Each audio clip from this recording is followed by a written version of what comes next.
Bonjour à tous, dernier épisode de Demain nous appartient. Notre actualité du jour se concentre sur « Demain nous appartient », spoiler, nouveau.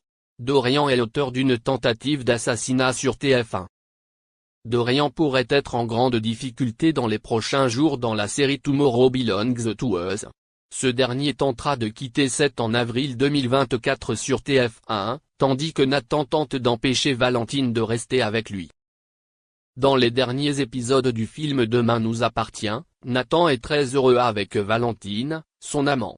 Plus tard, elle retourne à set pour connaître les causes du décès de son père.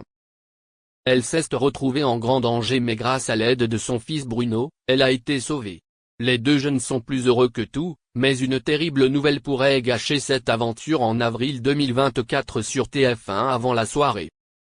Dans le cas de la mort de Maxence Gasquet, une révélation change tout puisqu'un nouveau suspect est nommé. Au même moment, Dorian Curtis, Ryan Hubé, prend la fuite. Est-il considéré comme l'un des responsables de cet incident? La deuxième personne pourrait avoir un lien de parenté avec le lieutenant arrivé à set quelques jours plus tôt. Le policier aurait-il comploté pour cibler Luna Assenar, Paloma Reno, sa petite amie, qui a poussé le jeune homme à devenir l'auteur d'un assassinat? La poursuite de l'enquête de Martin et Karim permettra de dénouer ces théories en avril 2024. Dorian et Étienne, Patrick Guérino, sont au spoon et ils parlent du bonheur de Nathan avec son amant.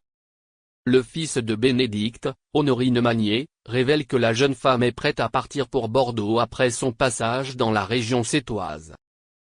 Le conseiller pédagogique du directeur a commis une grave erreur en révélant le départ de la jeune fille, mais il l'ignorait totalement. Il a blâmé le coup et a demandé des explications à son amant. Ce dernier lui a souligné que sa vie était à Bordeaux, même s'il y avait des sentiments. Nathan, Adrien Gabelet, est défaitiste et préfère couper court une fois son départ confirmé. Pourtant, Mona, Catherine Benguigui, peut changer la donne. L'homme qui a imaginé un plan astucieux pour infiltrer Georges lui demande de se battre pour la convaincre de rester. Nathan créa une surprise qui touche à Valentine. Elle lui promit qu'elle réfléchirait à sa proposition après cette aimable attention. Merci d'avoir regardé et à la prochaine vidéo. N'oubliez pas de vous abonner à notre chaîne. En attendant, dites-nous ce que vous en pensez dans la section commentaires ci-dessous. Si est ça.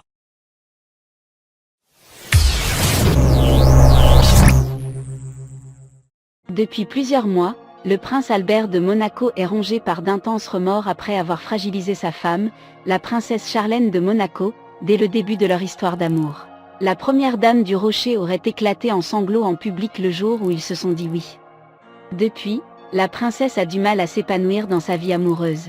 Les semaines qui ont suivi leur mariage, Charlène de Monaco aurait tenté de prendre la fuite. Une cérémonie qui a pourtant été très médiatisée et suivie par des millions de téléspectateurs issus des quatre coins du globe. Dans son numéro de cette semaine, le magazine L'Express revient sur ce jour mémorable.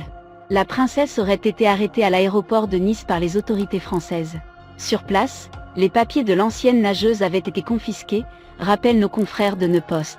Selon l'hebdomadaire, il ne fait aucun doute que l'accueil froid de sa belle famille est à l'origine de cette tentative de fuite. Force est de constater que la première dame ne s'est jamais sentie à l'aise chez les Grimaldi, notamment à cause de Caroline. En effet, Caroline de Monaco avait tout fait pour expulser Charlène de Monaco en raison de ses origines modestes. La femme du prince Ernst Auguste de Hanovre aurait espéré que son frère se marie avec une femme issue de la noblesse. Charlène n'a jamais rien dit. Son visage fermé suffisait à comprendre son mal-être. Ses sourires semblaient toujours tristes, rapporte la publication. Des allégations reprises plus tard par le magazine France Dimanche.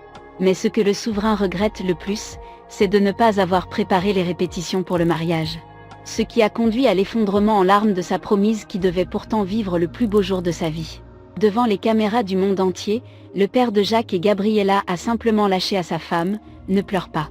Les fouines n'y sont pas les bienvenues. Comprendre les animaux, comme les curieux. » Enfin rentré à Monaco le 12 mars dernier, après 4 mois de soins de l'autre côté des Alpes, Charlène n'a pas réinvesti les appartements privés du palais princier.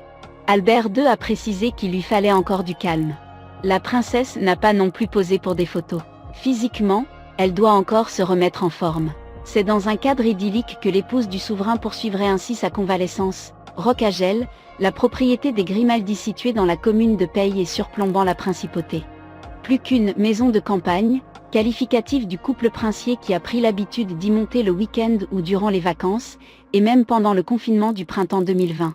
Roccagel est un Éden de 56 hectares, où l'on cultive bio.